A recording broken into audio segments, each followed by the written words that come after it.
নমস্কার বন্ধুরা, আজ হচ্ছে বুধবার। ছেলে পারেনি কালকে স্কুল যেতে, কেননা ওর শরীরটা ভীষণই খারাপ ছিল। আর 19 তারিখে ওদের স্কুলে আছে একটা প্রোগ্রাম ক্রিসমাস উপলক্ষে। আর আমার ছেলে কিন্তু ওই প্রোগ্রামে পার্টিসিপেট করছে। তো আজকে ওদের লাস্ট রিহার্সাল ছিল, তো আজকে ও স্কুলে গেছে। স্কুলে যাওয়াটাই আজকে বেকার হয়েছে, ও তো কোনো রিহার্সাল করতেই পারিনি। ওর শরীরটা আবার হঠাৎ করে খারাপ করেছে, তো স্কুল থেকে ফোন করেছিল। আর ও স্কুলে খুব কান্নাকাটি করছিল আজকে। তো আমি তো আর যেতে পারিনি, কারণ আমারও তো আবার এসছে জ্বর। তো মেয়ে গেছিলো যে ওকে নিয়ে এসেছে বাড়িতে। আর আজকে কিন্তু ওদের তাড়াতাড়ি ছুটি হয়ে যেত 10টার মধ্যেই, কেননা যারা প্রোগ্রাম করছে শুধু তারাই আজকে স্কুলে গেছে।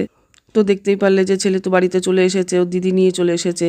তো এখন আমরা চা বিস্কুট খাচ্ছি। এখন বাজে প্রায় 9:45। তো সকালেও একটু ম্যাগি আর ডিম সেদ্ধ খেয়ে গেছিলো, আর ও তো একদমই খেতে পারছে না, খাওয়া দাওয়া টোটালি অফ হয়ে গেছে। জ্বরে তো কিছুই ভালো লাগছে না মুখে। তো স্কুলে বলেছিল লাইট টিফিন দিয়ে দিতে, তো দিয়ে দিয়েছিলাম ক্রিম রোল আর একটা জয়নগরের মোয়া। তো ও তো কিছুই খায়নি, সব নিয়ে চলে এসেছে।